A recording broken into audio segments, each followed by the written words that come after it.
Welcome back to Big D Energy, and what a perfect transition, Spenny. You did that. You pulled that off fantastic. You know what? I say I'm great, but I hear it enough. So I don't know why we haven't been nominated for an Emmy for our production. It's true. It's absolutely off the charts. But we have Dr. Pierce in the studio today. Trying to get comfortable. Yeah, that's an interesting way to sit, huh? One leg under, one leg over. But how are you feeling today? I'm feeling pretty good for a grade A.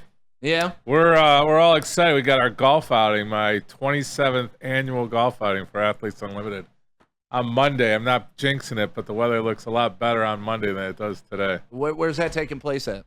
At Fieldstone in Auburn Hills. It's our first time. We usually have done 2 courses. This is our first year doing 1 course. So there's a few foursomes left. If anybody still wants to participate, but go to Athletes Unlimited. D-Mac, you playing in a tournament Monday? I got a Red Wings outing. Okay, yeah. He's been there. You got to book Gotta get to D-Mac my like schedule 6 months early. in advance. I know. I used to remember, here it is. We come. Mac's been to plenty of them. Yeah, absolutely. I think Braylon's going to be there for this one. Good. Oh, nice. Good. You ever played with Braylon? Pardon me? How are you at golf? You good?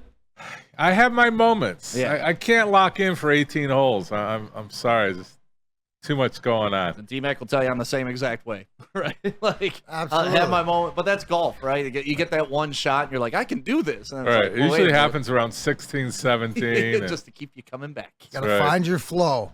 Speaking of flow, Lions training camp, stuff like that, paying attention, obviously. What's the biggest thing is that if you're on the sideline as like the director of the medical or the head, it's like I know you want everybody to get out of there safely, but so is it about the types of injuries and it's about prevention and all that different stuff right now?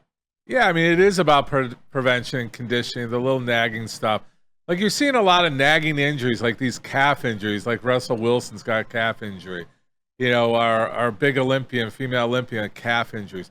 It's that maintenance stuff. We're pushing so hard on these ligaments, and I think, the warm-up, the cool down, I totally believe in dynamic warm-up. Like, we started it, 25 plus years ago, what that meant, and Prescott made it, fancy and all that. But these guys need to warm up. They need to cool down. They need to respect their body. And the Lions, for some reason, are going extra hard in training camp.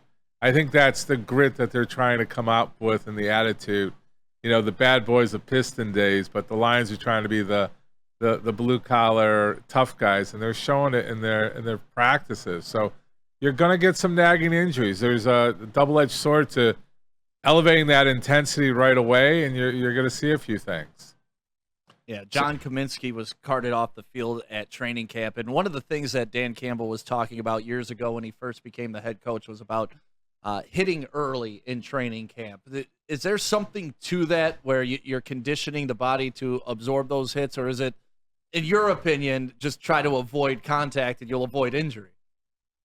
Well, Dan Campbell has proven to be old school. That's an old school mentality, and the reason it's old school is because we've proven out that the more reps you take, the more higher risk of injury. So there's a double-edged sword to that. So he's going with, I'm going for it on 4th down, I'm going for it. Whoever's going to be healthy, they're going to, the strong survive kind of attitude. That's changed a ton over all sports because we're preserving our specialty players. We're cuddling them a little bit. Does it make them less tough? I say no. I mean, these guys have been playing pee-wee football, junior high. They know how to hit and be hit. I don't agree with it. I'm sorry. What about you, Darren? Because, obviously you played professionally. Did you feel the need to start hitting earlier in training camp to get ready for the regular season, or did you just use the regular season to get in shape? No, you like to get involved early, especially that's what you looked at like into the first part of training camps. The training camps used to be, lack of a better term, more of a battle back in the day than it is now. That's what you usually use, like, so in the NHL, exhibition season, where you play 9 exhibition games. That's where you take, so the mandate would be don't take it out on your own guys. Wait until the exhibition games and get at it, take it out on the other team. So, but that's when you want to amp it up. So, because as a professional player, I'd rather amp all that stuff up, get get physically, get the scar tissue built up, couple. It's like calluses, right? Bunch of fights to get into it. And then as the season goes on, you want to maintain and sort of drag it out because you're always preparing. And our mentality is preparing for the playoffs. There's a different mentality also here, right? Where they have Super Bowl or bust. So now, as opposed to last year, and when Dan Campbell said we're going to do it this way and it's proven to work, but it's also too, that's why everybody's going to be on the same page because this is for the long game. And this is like what they're doing now, and he'll tell you, is so that they're ready in the second half of the NFC Championship to be able to pull things through. And it's not their physical conditioning or anything like that. He just finds, and this is like you said, old school or the culture of what works for this team. Yeah, and with John Comiskey, it wasn't like him pulling anything. Someone rolled up on the back of his leg. Like what type of injury can come from that? I mean, it's usually an ankle injury. Usually, hopefully, when you have a large individual falling on that poor little ankle, it's at a disadvantage. But just to talk to Darren, you're hearing Darren, who's old school. Right. I mean, he's got the old school mentality. That's where it comes from. We need more of that across all our sports right now.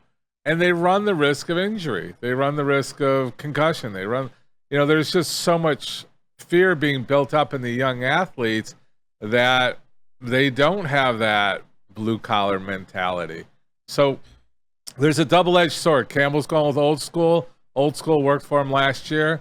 Like he was mentioning, Super Bowl was a maybe, but now it's a real possibility. He's got a lot of pressure. The guys have pressure to perform right now.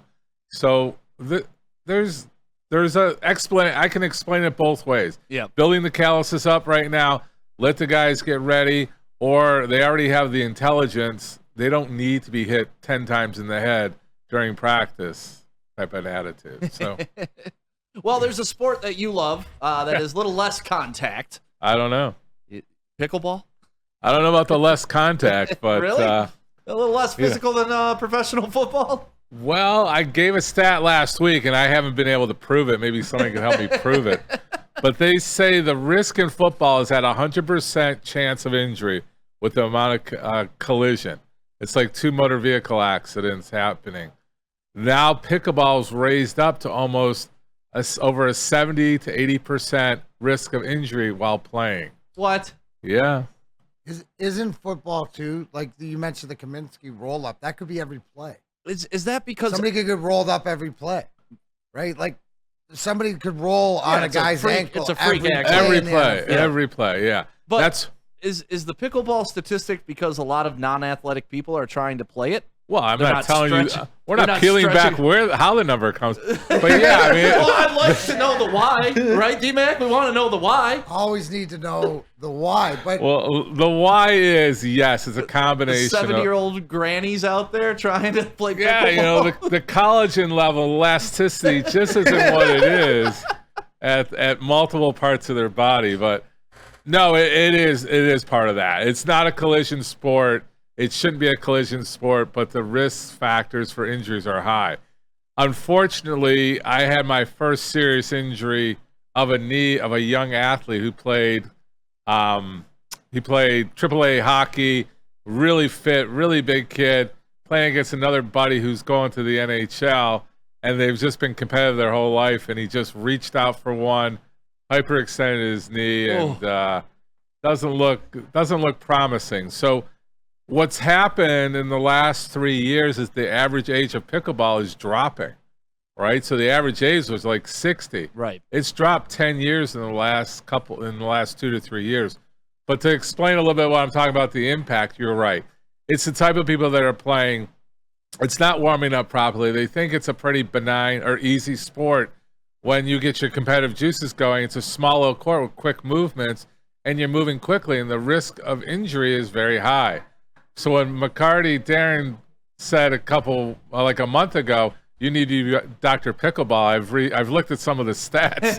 I think maybe Dr. Pickleball may be better than inside injury inside. Well, I mean, and you're right. I mean, it makes a lot of sense. You're in a confined area. It's a lot of stop, start, a lot of torque, stopping on that knee, stopping on that ankle, trying to push off of it. And, yeah, you could see how people are rolling up ankles. But honestly, when you say it out loud, it sounds ridiculous. Doesn't it? I'll sneak it just in. as dangerous as football. What? No, it's 20% less dangerous. 20%. Even 20%. that is ridiculous to me. Like, I would say 100% less. But Risk of injury, not dangerous. But yeah, no, it is, and it's something that's a lot of people are playing. There's a new place that we're teaming up with in Auburn Hills, opening up next summer. They got 17 pickleball courts. They're teaming up with our group and Athletes Unlimited. So we're hopefully going to be doing a good charity event with them next year to follow through with some of our golf events for the athletes. You're going to host a pickleball tournament? We're hosting a charity event with them come the summer of 2025.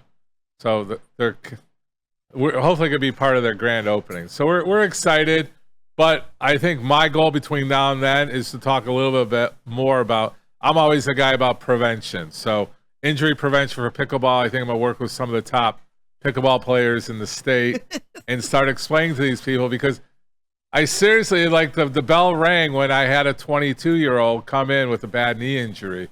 So that, it's happening. It's apparent. So we gotta help those people who can't help themselves right now. Well, and that's why you're here. You're a man of the people, Doc. I'm a man of the people. D-Mac, have you ever played pickleball? No, I'm not a racket sport guy. Really? I think you'd be fantastic. No, absolutely not. All his buddies are playing, I'm but a club guy, a club sport guy, not a racket sport guy. That's Drapes' wheelhouse. Not even ping pong? I will, yeah, ping pong. Okay. Ping pong. That's a paddle. What? It's paddle, not a racket. Paddle, not a racket. Yeah. Semantics. it's a different. You'd rather play handball. Yeah. No. Kosa used to play handball all the Well, time. that's still Joey. Joey plays pickleball. All those guys. It's great. Congratulations. Stay in your lane. I feel like I'm talking to. Own your lane. None of those guys wrestle, so. He's still a man young at heart. Oh, D-Mac is a man-child, and I love it. So Williamson, the wide receiver. J-Mo, yeah.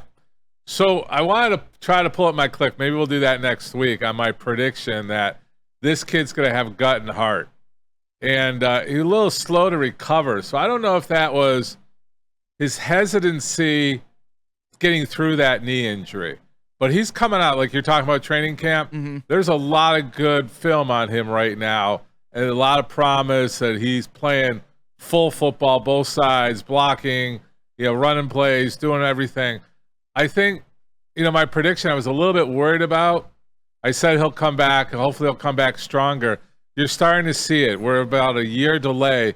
So I don't know if that was a physiology, like the physical part of it, or a psychological part. That would be a good thing to look at. It's funny you brought that up, because we discussed that earlier in the show, how it just looks like he's more mature.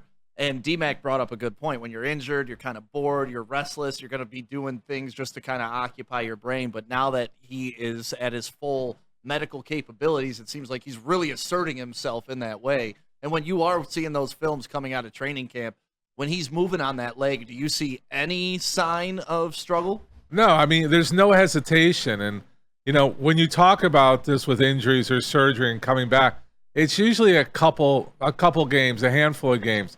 But his ability, I think he's stronger. Like we predicted, this kid's not invincible. He realized he's not Superman anymore. He can't just do whatever.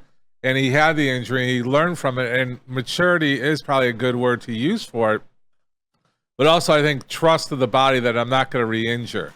Because a lot of guys are like, if I do A, B, and C, if I cut hard like that, if I do block, I'm at risk of re-injury. He's got to get past that. I think that's a lot what you're seeing, is that he's getting past that moment that if I play really hard, I'm not going to get injured. I've proven I can do it. I'm going to get my psychological going in the right direction. I'm going full out, and I'm going to prove a lot of these critics wrong, is another chip on his shoulder. But hopefully he pulls up my report on that I was on his side to begin with.